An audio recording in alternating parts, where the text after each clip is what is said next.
个素食专项的提出啊，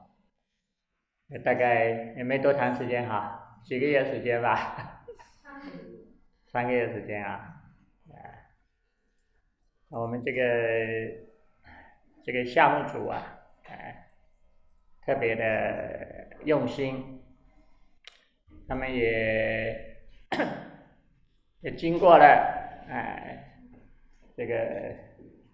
多轮的这个研讨哈，我跟大家也见过好几次面啊，那我觉得今天这个论坛啊，真是特别有意义，我们引起这么多这个长期从事这个素食的，这些大厨，还有包括从事这个素食推广的，一些专业人士，那么来参加这样的一个交流和讨论。那这个素食呢，这个其实我一直都希望能够很好的去这个推广，能够这个让更多的人吃素，这个但是呢，我们看这个国内呀，这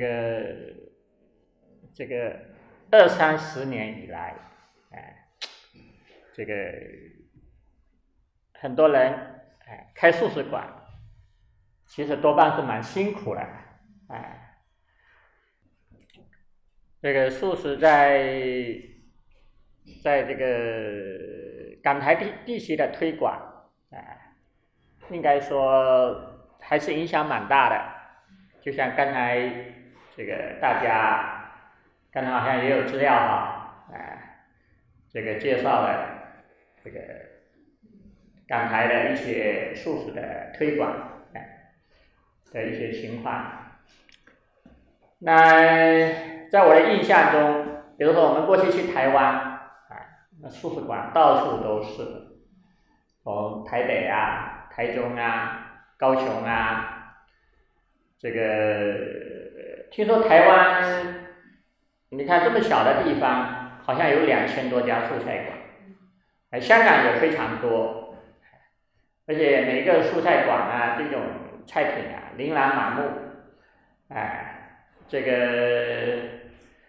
个每一个餐厅都是很爆满的状态，所以素食在台湾，包括在香港也有很多素食餐厅，还是非常的普及。但是为什么在大陆，这个素食就没有办法得到很好的推广呢？其实这个还是需要我们去研究的一个问题。其实可能总体上来说呢，大家对素食啊，还是有很多的误解，可能觉得素食没什么好吃的，或者觉得这个素食呢，这个营养不良，或者觉得吃素的都是有信仰的人，可能等等吧。类似这样的一些观念，当然确实相对来说一些大城市吧，这方面会好一点，比如像上海啊、北京啊、广州、深圳、厦门，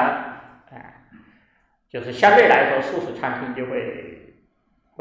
比较多，也会做得比较好。所以这个跟整个社会的，可能跟整个社会的发展啊，还是有一定的关系。过去呢，可能我觉得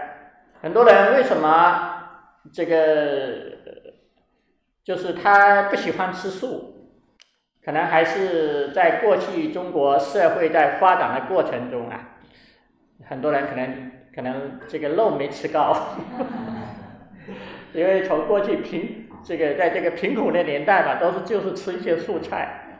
但是他富有了，他的印象里面，他觉得吃肉才能吃得饱，才有营养，可能这个观念啊，它是有一定的关系，然后还有就是吃素跟信仰很容易产生一种捆绑，觉得吃素可能要学佛的才吃素，不学佛吃什么素，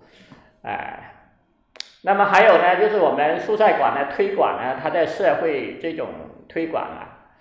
这个比如说我们素食的这个制作啊，推广方式啊，也没有形成一定的这个规模，形成一定的影响。所以我们在今天这个社会，我们如何去推广素食？其实可能一方面呢，就是要消除这个社会大众对素食的一个误解，那么另外一方面呢，就是我们要让大家看到，这个素食的意义。那我想，这个我们现在呢，这个中国的社会吧，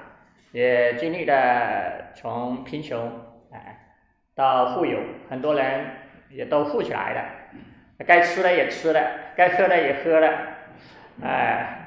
这个并且在这个过程中，各种问题，包括这个健康问题，这个健康问题啊，亚健康问题，其实我们中国人有一句话叫做病从考入，所以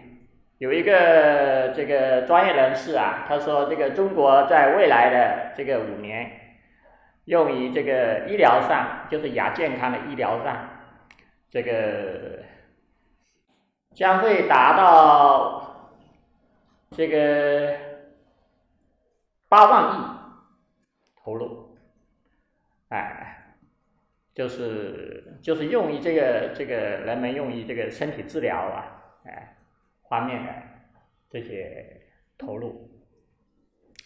然后当然一个就是关于健康的问题哈，这个就是如何通过推广素食，让大家了解到素食与健康的这样的一个关系，那么另外一方面呢，就是素食与环保，当然我们做这些呢，可能就是要去建立一种这个科学的健康的素食，不是光是说素食是健康就可以了，因为这个确实很多人吃素也吃素很不健康的，所以我们需要去建立健康的素食，去让大家了解到素食的健康的意义，以及荤食，这个会带来的这个各种不健康的这样的一个结果。然后还有就是环保，这个环保的意义，这个关于这一方面呢，这个著作也蛮多的哈，就是素食跟健康环保，我们可能需要去寻找大量的相关的一些数据资料，就是比如说这个肉食、畜牧业，就是这个畜牧业带来的这种环境的问题，就是畜牧业这种动物的排放给这个水源的污染和空气的污染带来的问题，还有呢，这个畜牧业它会食掉大量的这个谷物，然后造成了这个世界的一种粮食这个供应不足，等等这些因素。那么反过来，如果我们直接吃这个素食，那对这个环境啊，全球的环境啊，它是一个很环保的一种行为。然后就是这些呢，我们可能都要去建立它的就是一个比较科学的一个数据，那么素食呢，从某种意义它也是代表这种时尚，我觉得时尚也是蛮重要的，因为很多人啊，他是喜欢跟潮流，多数人可能他觉得这个环保也跟我没关系，健康的也不关心，活一天就算一天了。这个很多年轻人，但是他可能看重的是时尚，所以我们需要去把我们的这些从素食啊到餐厅啊，我们要打造一种这个时尚的一个 IP，让大家呢看到吃素其实就是一种时尚的表现，包括因为像很多这个你看很多产品啊，他们为什么要找很多明星来代言？这个明星呢就是一个时尚的象征嘛，对吧？那素食呢，其实全世界各种明星素食的也很多啊，所以素食有环保的意义，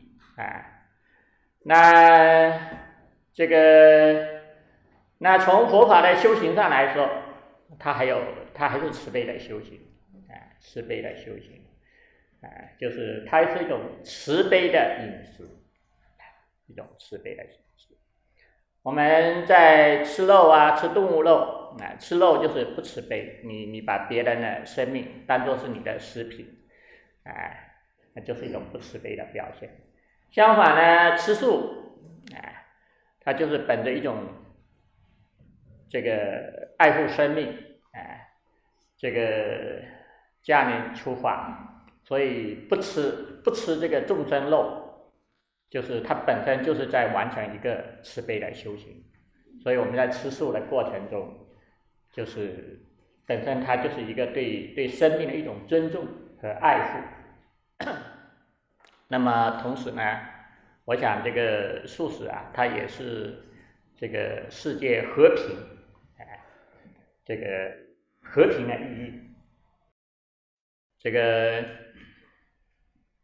像佛教里边，这个有一首偈颂，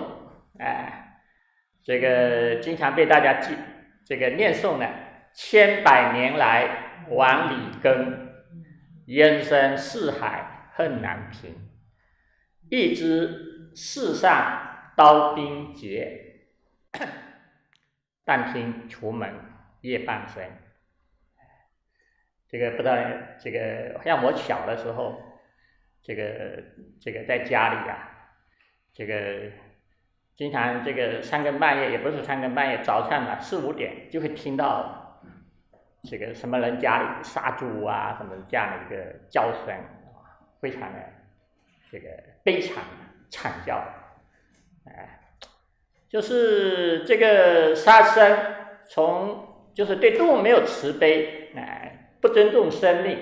从不尊重生命，不尊重动物，甚至到不尊重人，其实呢，这个是引起这个世界这个人与人的冲突，也是引起世界这个战争的一个根源。所以素食本身它也是一种和平的饮食，还是一种和平的饮食。那所以就是说，当然我们说这些话呢，其实我们都要通过一些这个有充分的道理，充分的数据，让大家知道这不是一个口号，让大家认识到素食的意义。那么比如说我们刚才讲的这几个问题，其实也是当今世界持续发展的过程中的一些最重要的问题，健康的问题，环保的问题，这个还有时尚呢，其实是我们在引导一种健康的生活方式，把我们所倡导的这种净瓶慢生活，事实上是希望我们为这个世界，这个引导大家过一种健康的生活方式。这种健康生活方式其实就是一种净瓶慢生活，如何帮助我们现代人安顿身心，因为我们的生活不健康带来的各种心理问题、精神问题，环境问题，包括现在的人各种这个抑郁啊、焦虑啊，各种从心理问题到环境问题，甚至到这个国家与国家的冲突的问题，所以就是说，我们倡导这样的一种生活方式，我觉得对我们今天这个世界的可持续发展，其实意义非常重大。所以从这个健康、环保、时尚，要让这种净心慢生活，这种素生活，成为这个世界的时尚。这个它很有可能会成为时尚，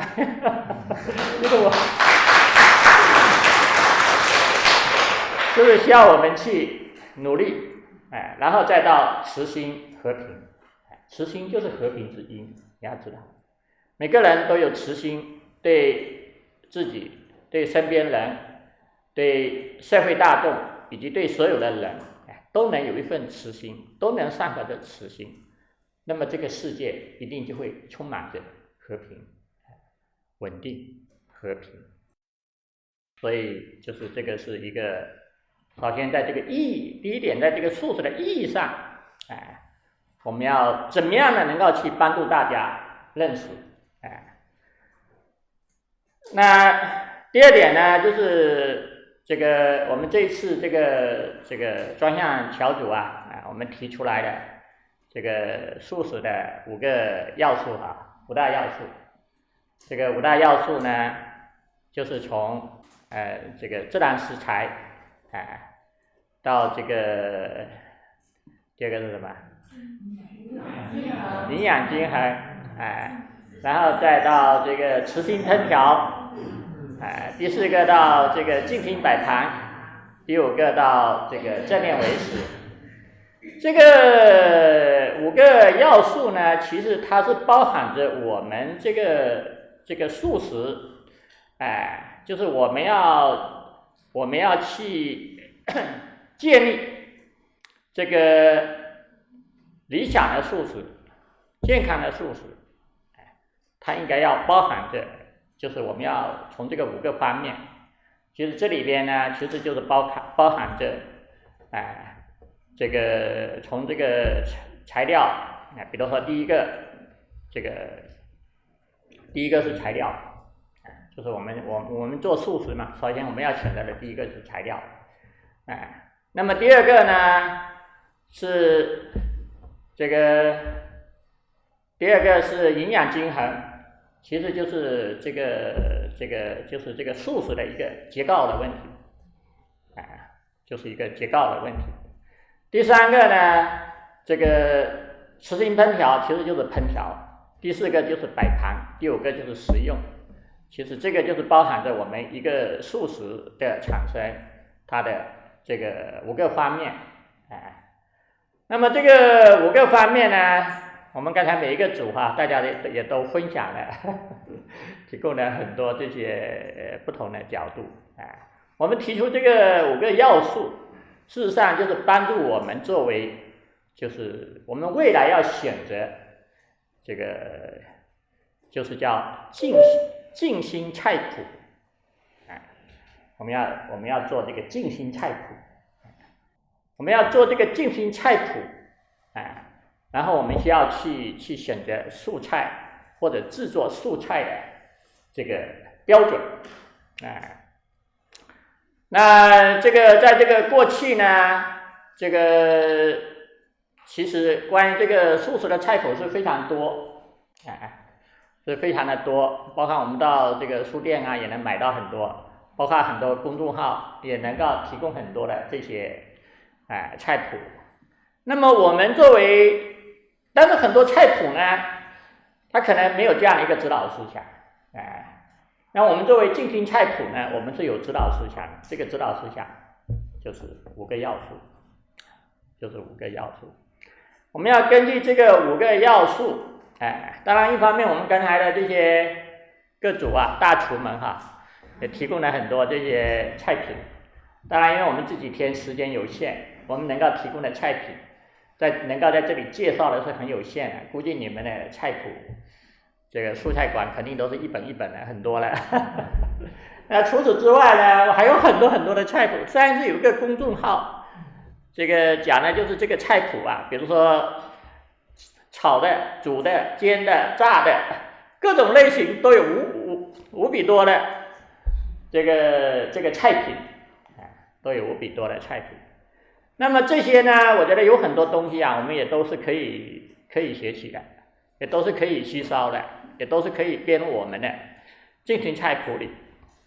但是这个吸收选择其实有个前提，这个前提呢，就是要根据这个五大要素，所以比如说，首先从自然食材，这个自然食材呢，其实它应该就是包含着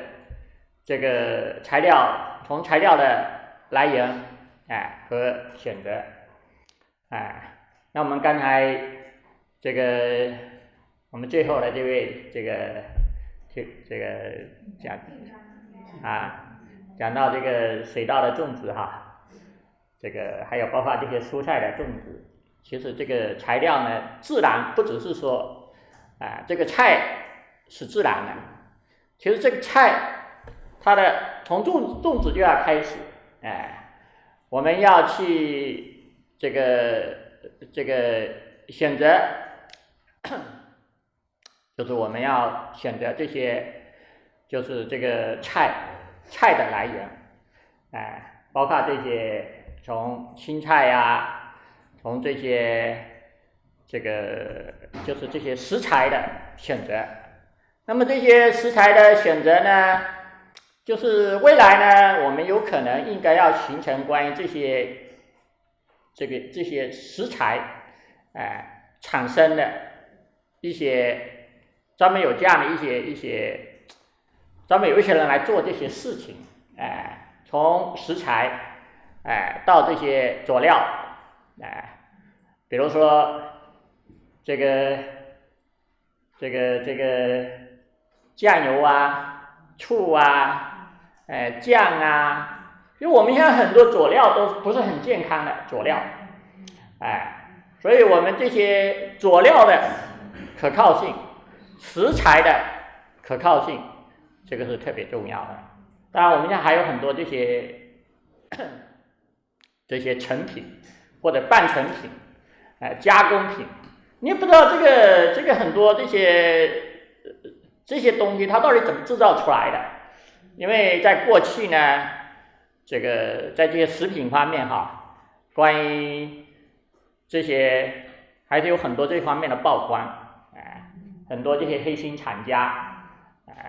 所以你吃的东西，你哪来？你不知道这个东西怎么来的？你的菜这些农民他不知道往里面搞了多少这些毒药啊，各种因素，然后你用的这些添加料，你不知道这个添加料里面到底搞的什么东西，所以我觉得未来呢，我们还是要我们会鼓励一些学员来做这些东西，比如有人专门做大酱，或者专门做这种各种调料的，或者专门做这些半成品的，或者专门做这些就是这些蔬菜方面的，种蔬菜的一些种植，然后再有很多一些山珍哈，你看我们泰宁这里什么这个红菇啊，这些什么笋啊，这些都很健康啊，是吧？香菇啊、木耳啊、腐竹啊，你看腐竹应该怎么做？什么金针菜呀，就很多这些干的东西，专门有人来做这些东西。自然食材最主要就是说这个来源要可靠，靠得住。我们确定大家以后吃东西，都要从这些地方有这些地方来供应，当然也不是说所有的东西都要我们自己去做，你也可以呢找一些社会上真正靠得住的一些供应商，我们可以跟他们去合作啊，也不是说什么都要自己做，就是有人专门来做这些东西，我们确保自然食材，其实就是要这些食材的来源是健康的，是可靠的，我觉得这个是第一点特别的重要的。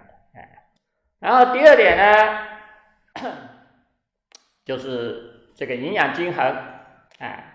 这个营养均衡呢，当然一方面我们这个讲究这个食物的一个多样性，就是这种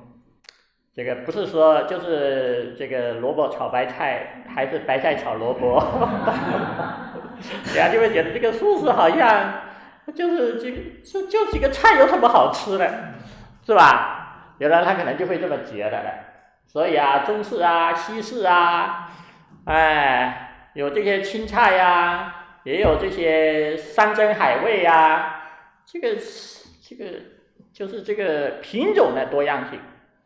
我觉得也很重要的，它不是那么单调，还有制作的多样性，这个，然后呢，当然这些所有的多样性最后还是要回归到一个，比如说营养均衡。那我们刚才这个前面大家分享的这个，比如说我们过去吃这些东西其实呢，这个佛教界呢，它也是有误解的。很多人他觉得，哎呀，这个身体嘛，就是这个臭皮囊随便吃一点就行了，不要那么讲究，这个不太重视这个注意这个身体，包括这种养生方面也不太注意。然后吃呢，它也没有一个很讲究。好在很多人这个他内心比较清净，这个所以呢，虽然不讲究，问题也不是那么大的。但如果像我们现在的人每天工作又那么忙，这个就是那么辛苦，那么他对这个营养他就会有要求了。如果你长时间营养跟不上，然后吃嘛有一餐没一餐的，那最后真的就会搞得营养不良了。所以就是说，这个刚才前面大家分享到，比如说我们这些食品，我们真的就要专门有这样的一些营养师来为这个三节修学，我们这个素食方面提供这种营养上的支持。比如说我们这个就是说我们这些食品根据我们人体的最基本的需要，我们要确保每天我们要有多少维生素多少矿物质这个各种元素就是要保证一个基本的需要。刚才比如在前面大家有说到30比30还是说这个就是一个什么样的一个结构，一个什么样的结构才是比较合理的。所以这个呢，我们在这一方面我们要做一些专门要在这一方面提供支持。那么我们这个饮食，我们一天的饮食，这个它必须要保证有哪一些元素，然后这样呢，我们确保我们的就是基本的营养是有保证的，基本的需求是有保证的，所以我觉得这个是一个，就是这个营养均衡，其实主要是要从我们人的身体的需要的角度，然后根据这个素食的特点来为我们这个身体提供它能够满足我们的基本需求。那么另外呢，比如说这个我以前有关注过一个公众号，这个公众号不过现在已经好久没关注了这个公众号叫做食物是最好的药，食物是最好的药。跟针对我们现在的人，比如说三高，这个各种肿瘤，这个心脑血管的疾病，就是现在的人其实有一些现代病。这个现代病大概有哪几种？其实呢，我原来关注有类似的号有2-3个，其实呢，他一天到晚都在讲这些东西。吃什么菜是补什么，吃什么菜是补什么。其实我们未来可以呢，这个我们中国古代也有药膳嘛，对吧？是这个药补不如食补，所以我们可以形成这样的一些针对现代人容易产生的一些疾病，比如说你这个人你的胃寒，还是说你这个三高，还是你这个心脑血管疾病比较严重，然后什么菜它是能解决什么问题，什么菜能解决什么问题，每个人都可以针对性，就是在常规的这个满足这种常规营养的这个基础上，然后我们再根据每个人的需求，专门我们未来有这样的一些营养师，这个素食营养师，比如我们书院里边专门有几个人，然后根据不同的人，那你在这个满足常规营养的同时，你在哪些方面你要多吃一点？你要吃药毕竟是麻烦的，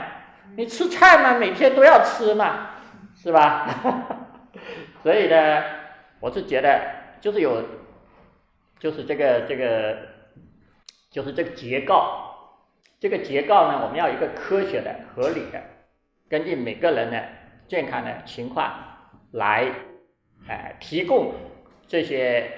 来建立他的饮食结构，来建立他的饮食结构，因为毕竟每个人身体情况是不一样的，就是有常规的，就像他们搞这个艾灸，有几个常规的养生穴，然后还有头痛医头，脚痛医脚的，你哪里有问题啊？有几个可以治病的，跟这个道理可以是一样的，好，所以这个第二点啊，就是营养均衡，然后第三点呢，就是这个磁性烹调，这个烹调呢，当然首先就是这个磁心，磁心呢，就是我们在烹调的过程中啊，我们真正能够带着一份慈心，带着一份利他心，希望我做的这个菜，每个人能够吃到这个菜的人，他们都能够这个健康幸福，我们真正能够带着这样的一份利他心，就首先我们要建立这样的一种这个慈心，在上好慈心，在做菜的过程中，其实它就是一个我们就是要把它作为一个修慈心的过程，你就是在修慈心，因为每个人吃到菜的人，除了健康幸福，都能成佛道，都能走向觉醒，走向解脱。我们带着这份愿心，这个愿心是很厉害的。你不要以为最近最时尚、最近这个在网络上经常出现的最新呢3个诺贝尔得奖呢，是这个科学家，那他所得奖呢，这个内容就是这个量子力学。这个量子力学呢，就是他进一步证实了这个量子力学的它的一个真理性。其实量子力学呢，这个从最早的时候波尔提出这个量子力学，这个波粒二象性，波粒二象性就是讲这个物质的存在它是不确定的，那它的确定就是来自于我们的认识，就是薛定谔的猫，这个猫到底是死的还是活的不确定，那这个量子力学呢，它是告诉我们，就是每一个这个物品的存在，其实它以什么方式存在，它是不确定的。那么它的确定是人在认识它的过程中才确定的。比如你这个就是我们在认识世界的过程中，其实我们也不只是我们是一个客观的认识，而同时我们也是参与对这个世界的它的一个认定，那就是我们的意念对这个物质的存在，它的作用是很大的。所以这个就是唯识里面讲的，这个我们所认识的世界没有离开我们的认识，这个因缘所生，唯识所现，就是我们的心对物质的作用，其实是有非常非常这个强大的作用。那我们带着一份慈心来做这样的一个烹调，事实上我们的菜品就是散发着慈心，然后吃的人，这个他也会感受到这种慈心，甚至也会增长慈心。所以首先呢，就是这个就是慈心烹调，就带着这份慈心。那除了带着这份慈心呢，我们在烹调的过程中，我们要用心，我们要用心，就是说，比如说这个烹调，一个是佐料，我们用什么佐料？我觉得这个就特别重要的一个事情，就是我们用的佐料啊，这个很多人这个吃素吃的不健康啊，其实主要还是跟这个除了这个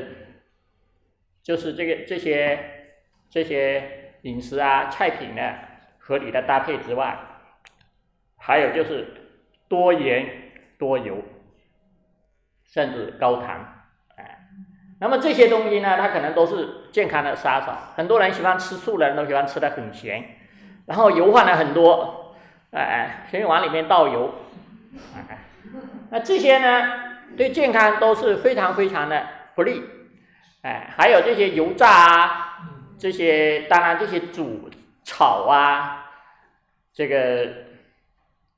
有的时候这个油炸的人吃多了，可能对身体也是不利的。当然可能可以适当的，因为很多人觉得吃起来比较香，就是这里面度怎么把握好，那包括炒也是一样的，这些油烧得很热很热的，哇，你这个锅一端火都往上冒，那么这样的食品它是不是很健康？当然这个我不知道哈，就是所以烹调的过程中，我们对佐料的使用。我们用一些什么样的一些佐料？那未来呢，我们也要在这一方面我们要做一些选择，就是然后比如说这个我们如何要能够做出这些菜品本身的味道？我们现在很多时候吃菜其实吃的是佐料的味道，没有吃到菜的味道，几分钟哇哗啦啦起来了，然后要不你吃到的就是油啊盐啊，都是这些味道。你根本吃不到这个菜本身的味道，所以很多菜你要可能要通过蒸啊，通过这个煮啊，通过比较长时间的炖啊，就是真的能够本味蔬食，这个需要把这个菜的这个本味呀，那么那个五官堂他们就提倡这个本味蔬食，怎么样？他们就是很多，他们不好像是不炒，他们是放水，然后油是后来加的。这个原来在这里我们在这边也做过推广，好像现在后来可能就没推广了哈。这个就是这个怎么来烹调？我觉得一个是烹调的方式，一个是佐料。我觉得这个两个方面啊，可能还是要有一定的讲究，当然，就是作为我们这个素食来说，这个美味也很重要哈。刚才我们那个志宏哈是吧？讲的这个好吃才是硬道理。这个好吃就是我们要确保好吃，但是还要健康，你不能如果光顾健康，不考虑好吃啊，那对凡夫来说还是不容易的。所以这个烹调，在这个烹调的方式方面，我们要做一些探讨，我们既能够保证它的健康，又能够保证它的这个就是美味，健康和美味，这两个可以统一吧？要把它统一起来，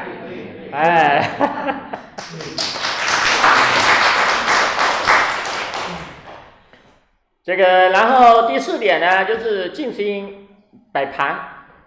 那这个摆盘的过程中，它其实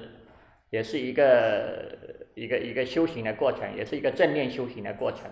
我们带着一种这个正念啊，然后带着一份利他心啊，然后来摆设。那摆盘这个过程，事实上呢，它是代表着一个我们吃东西。你看这个一个青菜，这个在这个农家小院，可能也就是卖个一盘也就3块钱，你一到那个5星级宾馆，它可能就变得30块、50块的，再高档一点，可能就变成100块的。所以很多时候这个环境很重要，环境也是很值钱的。你说那个5星级宾馆的那个菜一定就比这个农家小院煮的菜好吃吗？不一定，有时候也不一定。所以他卖的就是一个环境和服务。那我们要去营造一个就是静心的环境。所以这里边呢，其实它会牵涉到，比如说对这个器皿的选择、器具的选择，然后空间，这个环境，也包括对这个菜怎么摆，这个怎么摆盘，你看我们去吃那个上海的什么那个什么大厨五戒好像是这个一个人可能至少要500-600块这个但可能就是一盘上来，这个搞一个什么东西往上一换，这个就是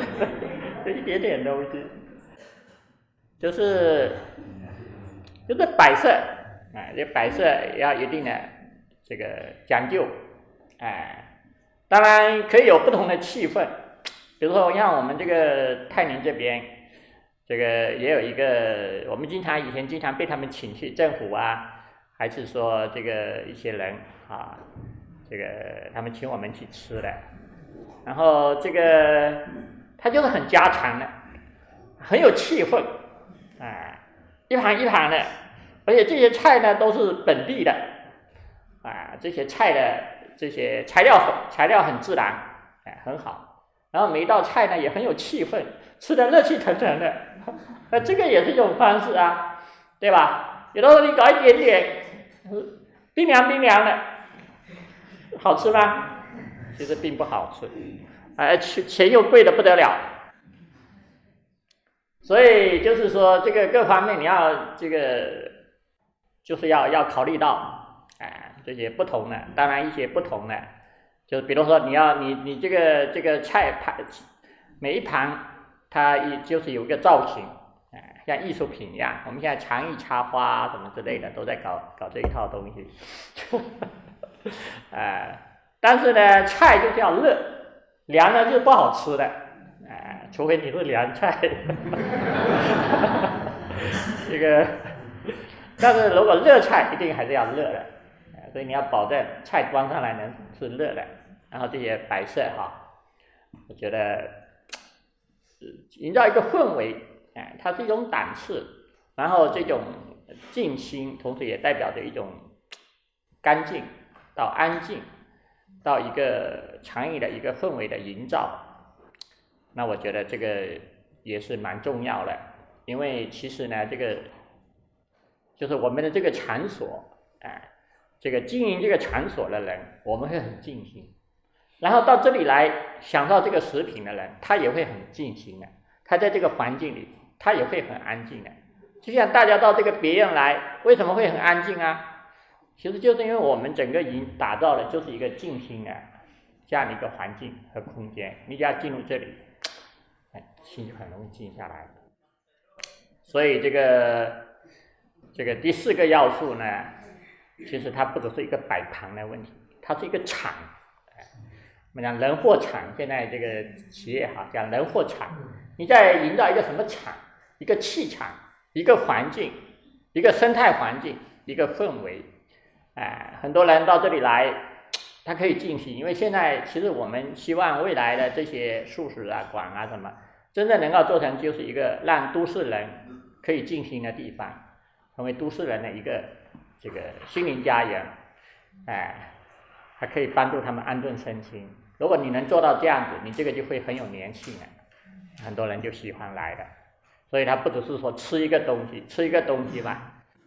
这个光是吃还不够的，这个粘性还不够的。然后第5个要素呢，就是这个正念为食，正念为食，就是我们学习，这个要带着正念，就像我们现在倡导的这个敬茶七事，把这个敬茶，这个从泡茶到喝茶都能够成为禅修的修行，那这个禅的智慧呢，禅就是一种生活的智慧，禅就是可以在生活中呢，就是这个穿衣吃饭啊，待人接物啊，你看我们的斋堂挂的就是正念为实，当我们营造这样一个环境，然后大家安安静静的、专注的吃饭，带着觉知的吃饭，那吃饭的过程，它就是会变成修行，变成修行。所以这个5个要素啊，其实这个我觉得它可以成为我们未来推广素食的5个要领，5个要素，我们要根据这个5大要素来建设这个静心素食，来建立这个静心素食。那么这个静心素食呢，其实它包含着这个菜谱、空间，然后再到吃的过程，整个这个吃的过程，还有包括这个素食的这个烹调的过程，烹调的过程，所以我们要根据这个来选择建立这个静心菜谱，就是我们接下来要做的一个重要的事情。那这个菜谱呢，我们要怎么来选这个菜谱？我觉得大家都可以推荐。根据这个5个要素啊，我们前期他们已经选出了100来种了，是吧？大家都可以继续选啊，把你们觉得符合这个5个要素的，我们选。然后同时呢，我们未来应该要去建立这样的一些相关的产业，从这个材料，然后营养师到这个就是烹调。你就要活的这个静心烹调的，达人，就是这个也可以建立这个6步成长啊，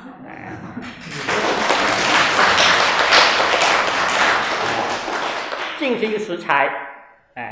静心的这个营养师，静心的烹调师，然后接下来就是摆盘，就是空间打造。这个怎么摆，其实这个也是需要有专业的人士的，然后去传班带，然后我想呢，这个是围绕着这个5个要素啊，因为我们现在倡导这个静心慢生活，那么这个静心慢生活呢，围绕着这个5个要素，从这个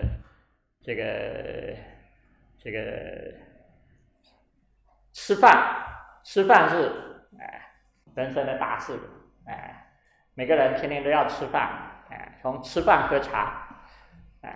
倡导这个静心慢生活，那这一块呢，它确实可以作为我们帮助社会如何去建立一种健康生活，以及同时这个帮助更多的人都能过一种健康的生活，拥有健康的身心，它可以成为我们这个传灯的一个非常好的一个方便，所以这一块呢，它就像敬茶启示一样，其实它是可以影响到很多人的，因为每个人每天都要吃饭，吃得健康，吃得环保。其实每个人都是有这个需要的，那这个就是第2点，我们要如何要去进一步的去理解，这个5个要素，然后根据这个5个要素，来未来去选择这些相关的，或者选择或者建立相关的产业，然后再到建立他的菜谱。我觉得这个是应该是一个很大的一个事情，它会是一个，它会是我们倡导静心生活的慢生活的一个重要的部分。那么刚才讲的这个第二点就是5个要素，进行素食的5大要素，然后接下来就是这个讲一下这个第3个问题，就是禁食六事。第一个是用心备菜，第二个是慈心烹调，第3个是静心摆盘，第4个是正念为食，第5个是自在离坐，第6个是这个本来空，那这个6事里边其实有3事跟那个5个要素啊，有3个都是一样的，烹调摆盘是吧？正念为食，那从那里搬过来的，禁食6事呢，其实就是一个从这个烹调到吃饭的过程，我们都要带着一种正念，就是要把正念落实到这个饮食里边去，那这个饮食呢，包括从做的过程到这个烹调的过程，到这个吃，整个这个过程都要带着一种这个正念，那首先第一个就是用心备菜，这个用心呢，其实呢，因为我们现在讲这个静心，禁食六事，其实它是重点，其实它是落实，其实主要还是落实2个东西，一个就是慈心，一个是正念，其实最主要是落实这个2个东西，那么在这个用心备菜的过程，那这个用心用什么心呢？其实呢，一个呢就是用这个利他心，其实就是这个慈心，就是我们在这个备菜的过程，我们要带着一份这个利他心，带着一份供养心，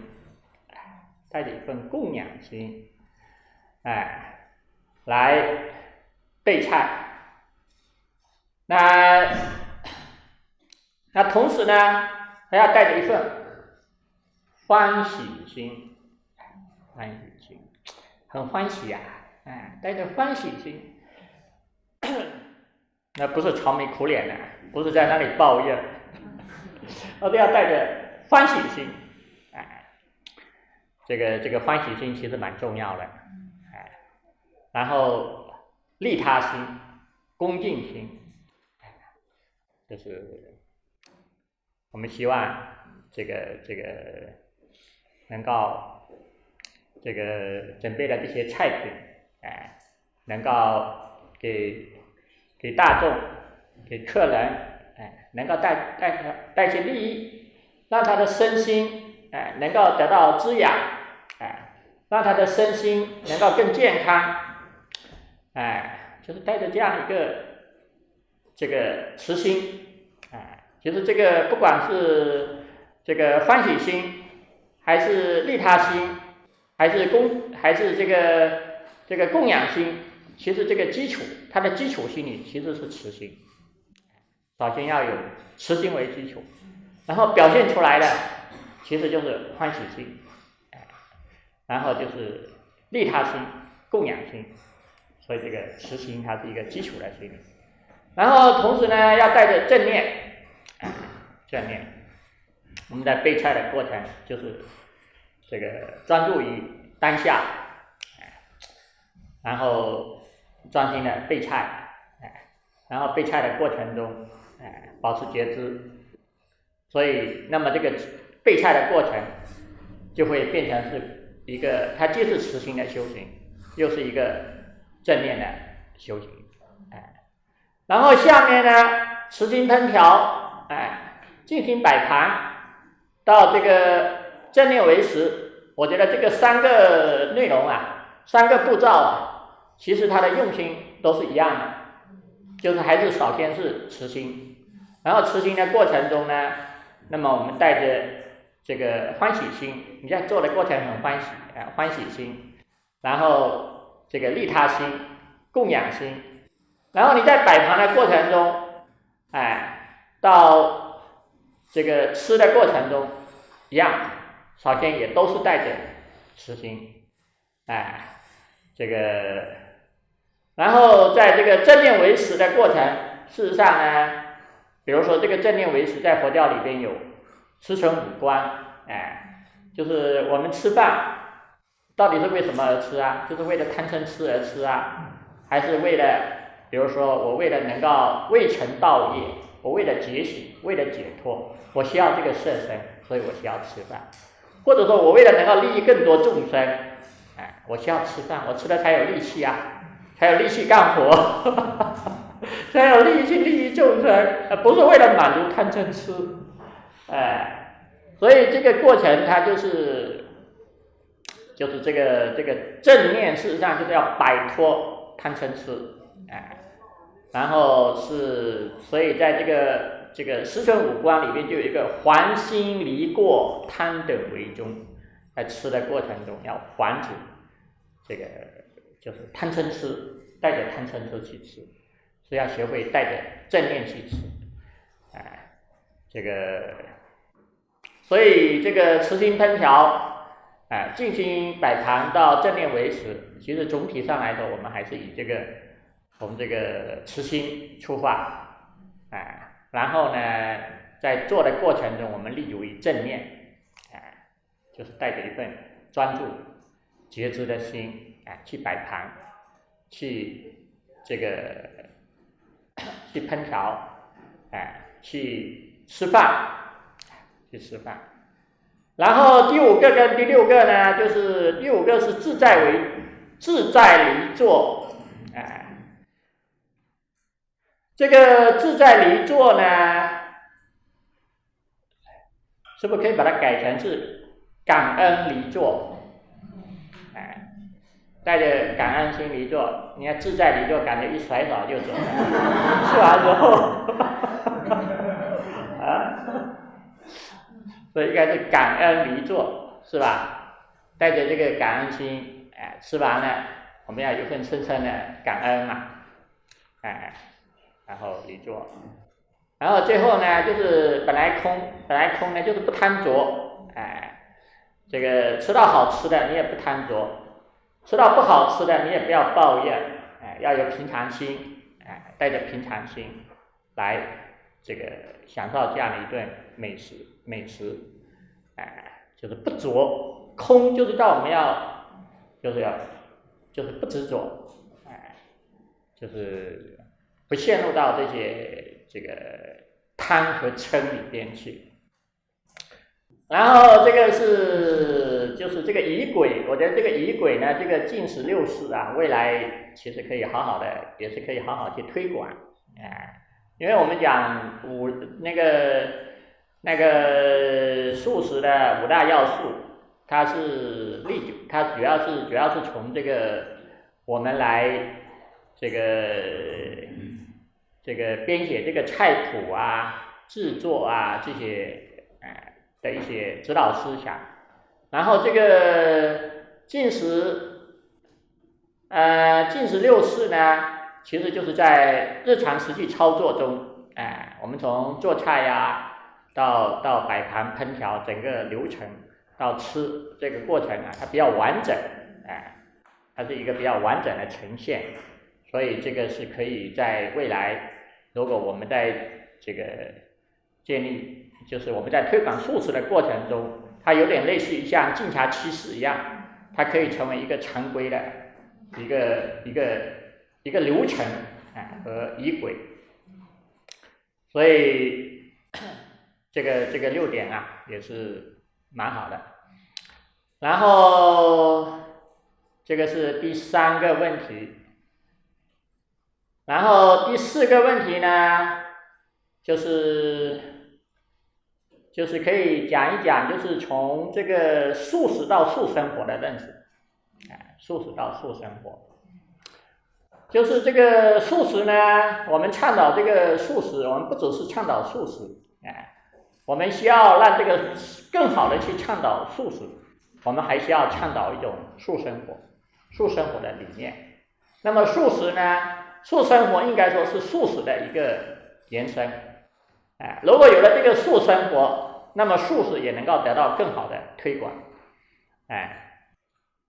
那么这个素食呢，它应该要有几个，就是这个我们这个大家在烧集这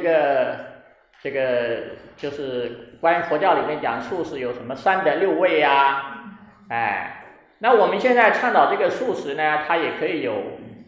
这个可以倡导这个素食五德，五德。应该说就是应该包含着可以有这么几个方面嘛，一个是自然，朴素、健康、静心、和谐，就是我们倡导这个素食，它可以有这个5个方面的精神内涵，一个是就是朴素，自然，就是一种回归吧，一种回归自然，朴素，就是我们倡导素食，事实上是我们要建立一种朴素的生活方式，不是一种奢华的生活方式，返璞归真，朴素自然，其实就是返璞归真，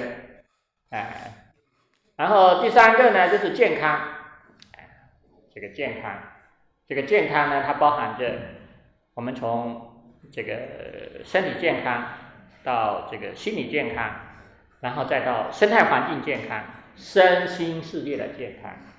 我们倡导素食是为了让每一个人到这个世界都能够拥有健康的身心，以及拥有健康的生态环境。所以第三个是这个健康，第4种呢就是静心，就是帮助通过这个素食帮助人们能够身安心安，从身安到心安，这个身体健康，所以就身安，然后从这个健康的饮食，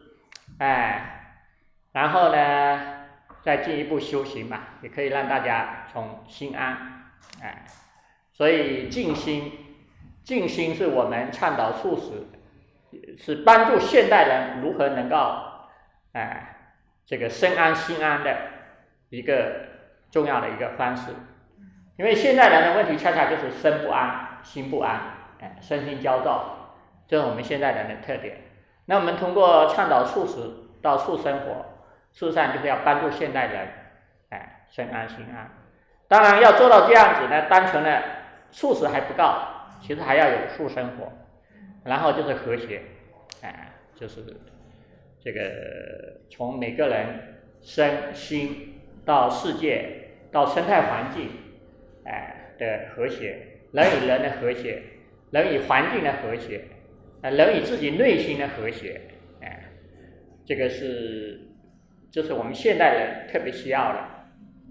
所以我们从素食出发，我们要进一步的去推广素生活，然后立足于素生活，然后推广素食。那么素生活呢，其实它应该包含着这个从这个建筑到这个环境的打造，然后再到这个空间的打造，然后再到这个物品的使用，再到生活方式，那么我们对这个素生活的倡导，事实上就是要让人类的生活都能够回归到这个五种这个精神，回归到这个5种这个精神，就是回归到这个朴素、自然、健康、静心、和谐，能够回归到这个5种精神来打造从素生活，从素食到素生活，然后立足于素生活，然后来倡导素食，让这样的一种生活，成为这个人人向往的一种生活。所以我们未来呢，我们应该会去打造更多这样的空间，我们会形成这个更多这方面的，就是我们会形成标准，从空间环境，到这个生活方式，到生活用品，我们未来都要把它形成标准，然后我们在这个国内国外我们应该去倡导，这样的一种生活方式。那么我想对每个人的身心健康以及对这个地球的这个持续的这个发展，我觉得意义都是非常的重大，所以这是我们未来需要去做进一步的去倡导的一个方向，那么这个方向呢，它就不只是停留在一种素食，而是要去建立一种为现代人建立一种素生活。所以这个是这个第4个问题，那还有呢，就是这个第5个问题，就是关于这个素食的这个传播。我们讲了这么多，我们应该怎么去传播？我觉得这个是一个就是一个很重要的一个问题。那么这个传播方式呢，那么其实它需要有一批人，这个投入你的精神这个财力物力你对这样的一种生活方式，这个你会充满着一种信心，你相信这样的一种生活方式，它会成为引领未来世界的一个潮流，它会成为人们健康生活方式的一个方向，就是它会满足它会成为未来很多人需要的生活，向往的生活，其实首先呢，就是我们需要在这一方面要去建立它的一种相关的一种认知，然后这种认知一旦建立起来之后呢，就是它需要去做更多的这样的一些，比如说空间样板店或者有更多人投入，这个就是在未来后疫情时代，在这个后疫情时代，这种素生活，它一定会成为未来这个世界这个健康发展的一个非常重要的选择，所以要有这么一批人能够投入做这些事，这里面不只是说你们这些开素菜馆的，这些大厨们，他还是要有很多一些人从这些素食的这样一个产业、环境、空间、生活美学去致力于从事这些相关的产业，然后为这个倡导这个静心慢生活、素生活提供服务，所以我觉得这个是这个第一点，就是要有人有这样能够认识到这样的一个倡导，这一份倡导的意义，然后花愿能够投身于做这些事，然后呢，这个就是这个传播，首先这是第一点，然后第2点呢，就是要这个就是我们要去，首先当然是立足于这个素食，这个5个要素，以及这个5个要素立足于5个要素我们需要形成很多这些未来素食的一些标准，形成这个素食的标准化，比如说这个家庭素食啊，比如说素食快餐啊，现在不是很多人都一天到晚喜欢吃这些什么外卖啊，什么美团啊，什么之类的这些东西啊，对吧？如果未来如果有人提供这些素食，为这些各个办公啊，很多群体啊，这些做好这些素食的简餐，去为各个，因为现在很多这些外卖其实不一定很健康，是吧？其实这个领域，这个市场也是非常的大。然后还有呢，比如说我们可以做这个，像比如蔬菜馆啊，开蔬菜馆，立足于这种精神慢生活，我们来开就是要有更多人怎么去开蔬菜馆，如何让这个蔬菜馆每一个蔬菜馆真正的能够提供从一个环境啊到这个健康素食啊，在这一方面，它能够形成一定的品牌，就像这些麦当劳、肯德基，你看人家这个西方人，这个几个薯条、一个鸡腿都能卖到全世界。那我们这个素食呢，其实未来它也可以做一些相应的一些连锁品牌，就是你会知道这样的一种，其实它需要有个环境，它需要去打造一个，就是说就是这个素生活的环境。素生活的氛围，它不只是说，它会就是说你这个氛围如果一旦形成之后，大家会觉得，到这里去吃饭，它是一种时尚，它很放松，就是其实这个需要有人去营造，就是营造这个素生活的这种体验馆，所以就是说，你要形成很多这些不同的一些模式，然后这些模式在这个基础上呢，再进一步就是去传播，怎么去传播？那传播呢，一方面就是我们需要，比如说在三级修学学院的圈子可以传播，然后另外呢，我们也可以通过这个倡导这样的一种生活方式，去推广这样的一些理念，然后包括这个也可以，比如公众号啊，什么直播啊，这个有很多方式，用好现代的这些媒体。因为如果用好现代的媒体啊，其实每一个东西，你只要宣传的好啊，这个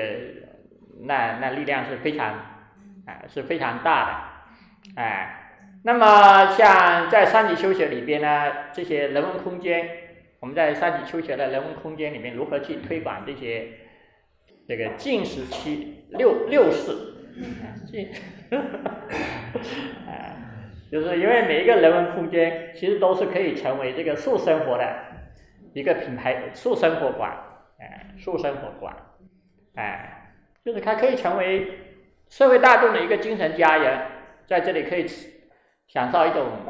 体验一种禅意的生活，可以吃这些健康的食品，还可以这个喝茶，敬茶七事，这个还可以禅修，还可以读书，所以就是未来如何这个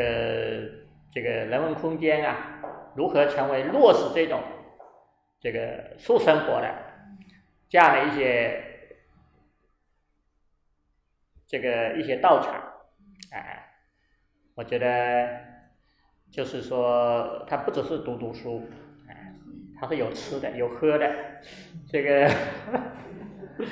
有体验，有生活方式，它会成为未来人们安顿身心，时尚生活的，一个场所，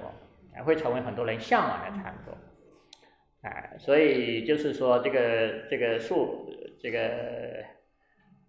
是这样的一种素食到素生活，如何在人文空间去落实，我觉得这个也是非常重要，然后再到这个晋察六世，那么这些东西呢，也可以模仿这个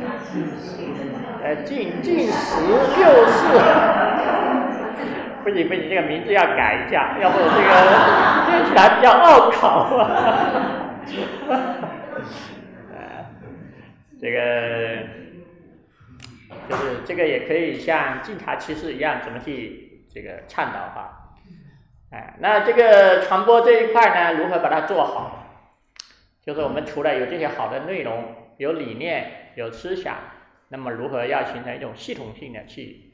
推广、去传播？那我觉得这个真是造福社会，所以这个事业意义很大，我们大家好好努力。